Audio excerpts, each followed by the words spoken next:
आज का मनुष्य जीवित नहीं है। वह एक डिजिटल कब्र में लेटा हुआ है और उसकी आंखों पर एक नीली रोशनी का पहरा है। हम बात कर रहे हैं जेन जी की, वह पीढ़ी जिसे दुनिया सबसे कनेक्टेड कहती है, लेकिन हकीकत में यह मानव इतिहास की सबसे अकेली और टूटी हुई पीढ़ी है। मैं कहता हूँ कि जीवन यहाँ और अभी में है, लेकिन इस पीढ़ी के लिए जीवन कहीं और है। वह शहर के किसी कोने में है, वह बादलों में है, वह किसी दूसरे के प्रोफाइल में है। एक रिसर्चर के तौर पर जब मैं डेटा की परतों को हटाता हूँ तो मुझे एक डरावना सच दिखता है। यह पीढ़ी अपनी आधी जिंदगी वेस्ट नहीं कर रही, बल्कि उससे सेक्रीफाइस कर रही है एक ऐसे देवता के लिए जिसका नाम है एल्गोरिथम।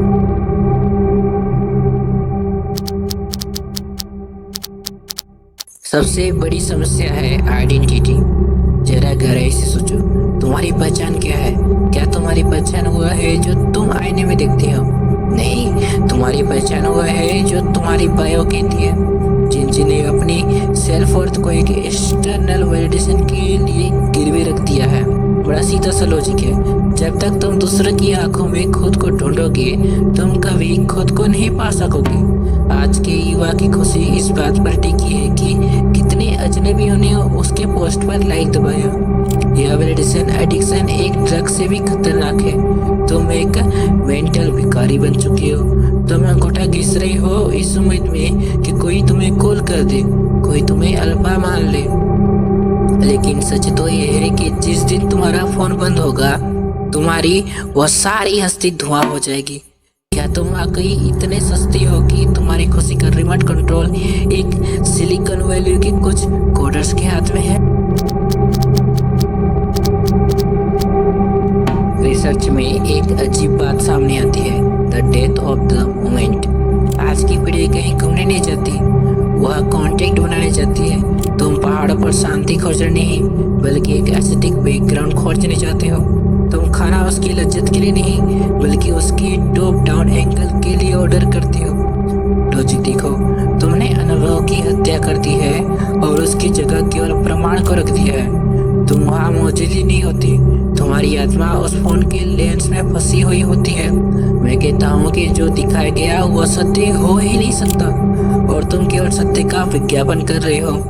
तुम उस झरने की आवाज नहीं सुन रहे, तुम उस खामोशी को महसूस नहीं कर रहे। तुम बस यह सोच रहे हो कि कौन सा ट्रांजिशन इस रील को वायरल करेगा। तुम अपनी जिंदगी को एक विजुअल एडवर्टाइजमेंट बना चुके हो, जिसमें चमक तो बहुत है पर खुशबू नदारत है। सोशल मीडिया ने जिंदगी को एक ऐसे नर्क में डाल दिया है जिसे हम कांस्टेंट कंपैरिजन कहते हैं। तुम अपनी बिहाइंड द सीन्स को जिंदगी की तुलना किसी और की हाईलाइट रील से कर रहे हो। लॉजिक ये है कि यह तुलना अंतहीन है। तुम इंस्टाग्राम में स्क्रॉल करते हो और देखते हो कि कोई 20 साल का लड़का करोड़ों की कार में है, और तुम अंदर से टूट जाते हो। तुम यह भूल जाते हो कि वह रील केवल एक सजाया हुआ झूठ है। इस तुलना के कारण जिंदगी में एंग्जाइटी और डिप्रेशन का स्तर इतिहास में सबसे ऊपर है। तुम एक ऐसी रेस में दौड़ रहे हो जिसकी कोई फिनिश लाइन नहीं है। तुम दूसरों को इम्प्रेस करने की कोशिश में उन लोगों से नफरत करने लगे हो जो तुमसे बेहतर दिख रहे हैं। ये एक बायोलॉजिकल स्कैम है। तुम अपनी ओरिजिनलिटी को उस भीड़ के पैरों तले कुचल रहे हो। मेरा कहना है कि एकांत ही वह मंदिर है जहाँ तुम परमात्मा से मिलते हो, लेकिन जेन जी ने प्राइवेसी का गला घोट दिया है। तुम चाहते हो कि दुनिया तुम्हारे बेडरूम तक आए। तुम अपने दुखों को, अपने ब्रेकअप्स को, अपने निजी पलों को भी उसके लिए बेच रहे हो। जब तुम्हारी निजता खत्म हो जाती है तो तुम्हारी गहराई भी खत्म हो जाती है। तुम एक उथली सतह बन जाते हो। तुम दूसरों के कमरे में झांक रहे हो और दूसरों को अपने जीवन के कचरे में आमंत्रित कर रहे हो। यह डिजिटल वायरिज्म है, तुम्हें अंदर से खोखला कर रहा है। तुम कभी अकेले नहीं होते, और जो अकेले नहीं हो सकता वह कभी खुद को जान नहीं सकता। तुम्हारी पूरी जिंदगी एक साइबिटिशन बन गई है। एक रिसर्चर के तौर पर मैं आपको बताना चाहता हूँ, आप सोशल मीडिया इस्तेमाल नहीं कर रहे, सोशल मीडिया आपको इस्तेमाल कर रहा है। आप एल्गोरिथम के गुलाम हैं। वे तय करते हैं कि आप क्या सोचेंगे, आप क्या खरीदेंगे और आप किससे नफरत करेंगे? तुम्हारी चेतना को टुकड़ों में काट कर बेचा जा रहा है। तुम्हारी एकाग्रता अब एक कोल्ड बेस से भी कम हो गई है। तुम इन्फिनिटी स्क्रॉलिंग के जाल में फंसे हुए एक चूहे हो जो बस उस अगले डोपामाइन हिट का इंतजार कर रहा है। यह तुम्हारी लाइफ फोर्स का शोषण है। तुम अपनी कीमती ऊर्जा उन कॉर्पोरेट्स के मुनाफे में के लिए बर्बाद कर रहे हो जिन्हें तुम्हारी मानसिक सेहत से कोई लेना देना नहीं है। और फिर आती है वह नफरत जो स्क्रीन के पीछे छिपी है। लोग एक दूसरे को जज करने में माहिर हो गए हैं। पीठ पीछे बोलना और अब कमेंट सेक्शन में तो तब्दील हो गया है। लॉजिक समझो, जब तुम किसी को ट्रोल करते हो या किसी के बारे में बुरा लिखते हो तो तुम अपनी इनसिक्योरिटी दिखा रहे होते हो। तुम खुद के जीवन के नर्क से इतना परेशान हो कि तुम्हें दूसरे के जीवन में आग लगाने में मजा आता है। मैं कहता हूँ कि जो दूसरों के कचरे में रस लेता है उसका अपना हृदय भी एक कचरा घर बन जाता है। जिंदगी यह कैंसिल कल्चर और हेट स्पीच केवल उसकी आंतरिक कड़वाहट का प्रमाण है। तुम अपनी हताशा को ओपिनियन का नाम देकर दूसरों पर थोप रहे हो। तुम्हारे पास 5000 फ्रेंड्स हैं, पर क्या आधी रात को तुम किसी एक को भी फोन करके अपना दर्द सुना सकते हो?